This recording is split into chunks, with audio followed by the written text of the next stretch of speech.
آج ابھی ہم نے تازہ ترین کرنٹ اکاؤنٹ ڈیفیسٹ کے نمبر دیکھے ہیں. $3 بلین کا کرنٹ اکاؤنٹ ڈیفیسٹ ہے 5 ماہ میں. یہ اس کوشش کے ساتھ ہے کہ ہم نے امپورٹس کو دبایا ہوا ہے. آج ایک ٹویوٹا کمپنی والے کہہ رہے ہیں کہ اگر آپ نے امپورٹ کی ایلسیز نہ کھولیں تو ہم اپنا پلانٹ ہی پاکستان میں بند کر دیں گے جنوری آنورڈ.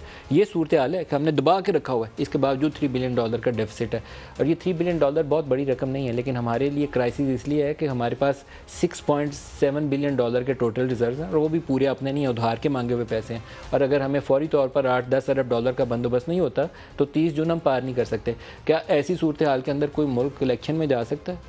یہ پاکستان ہی ہے جہاں پر یہ باتیں ہو رہی ہیں. چودھری پرویز صاحب نے اسٹیبلشمنٹ کے رول یا ان کی مرضی اور منشا کا دوبارہ بھی ذکر کیا ہے کہ الیکشن فوری طور پر کیا اسٹیبلشمنٹ کو وارہ کھاتے ہیں. دکھائی گئے ہمارا رابطہ کبھی نہیں ٹوٹا اسٹیبلشمنٹ سے. ہم پولیٹیشین سے وہ زیادہ سمجھدار ہیں. وہ سمجھتے ہیں کہ اکانومی کا بیڑا غرق ہوا ہے تو اور ہو جائے گا, اور وہ نہیں چاہ رہے کہ جو کچھ ہو رہا ہے اس طرح ہو. وہ چاہ رہے ہیں اس سے نظام کو چلے اور یہ اپنی ٹینیور پر پوری کریں, یہ بھی اور فیڈرل گورنمنٹ بھی کریں. اور اگر آپ یہ بار بار کہیں گے تو پھر ان کے پاس ایک سال کے لیے وہ اکنامک ایمرجنسی لگا دیں. یہ چودھری صاحب نے اپنے اس چھوٹے سے بیان کے اندر بہت کچھ کہہ دیا, لیکن پاکستان شاید مئی جون سے پہلے انتخابات برداشت نہ کر پائے کیونکہ اکنامک چیلنجز بہت بڑے ہیں.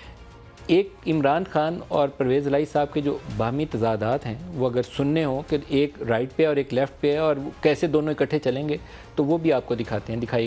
بیرونی سازش کا حصہ بن کے کون ذمہ دار ہے اس کا ایک آدمی ذمہ دار ہے, اس کا نام ہے جنرل باجوہ. انہوں نے اگر باجوہ صاحب کے خلاف کسی نے بات کی سب سے پہلے میں بولوں گا, اس بعد ساری ہماری پارٹی بولے گی. یہ انہوں نے مذاق بنا لیے. NRO 2 جنرل باجوہ نے دیا ہے, ساری قوم کو پتا ہے. ساتھ بٹھا کے مجھے میرے سامنے باجوہ صاحب کے ساتھ اور ان کو برا برا کہنا یہ بڑی زیادتی ہے, اور پی ٹی آئی کو چاہیے یہ یاد رکھے, آسان فراموش نہ بنے. جناب جنرل باجوہ آپ نے غلطی کر دی ہے, آپ کو عقل کل تو نہیں ہے یار. یہ کیا سمجھتے اپنے آپ کو, یہ کو اتار ہے, اوپر سے آ گئے ہیں سارے لوگ. کون تھا اس کا ذمہ دار؟ جنرل باجوہ نے کیا تھا. باجوہ صاحب کے احسان ہے, باجوہ صاحب نے ان کو کہاں سے کہاں اٹھا کے اوپر لے گئے.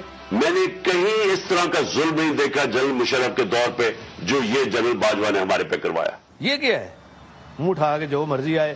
اور یار آپ اپنی اوقات میں رہے, کوئی بندہ نہیں بولے گا. پی ٹی آئی کے منہ سے نہیں یار, خدا کا خوف کرو.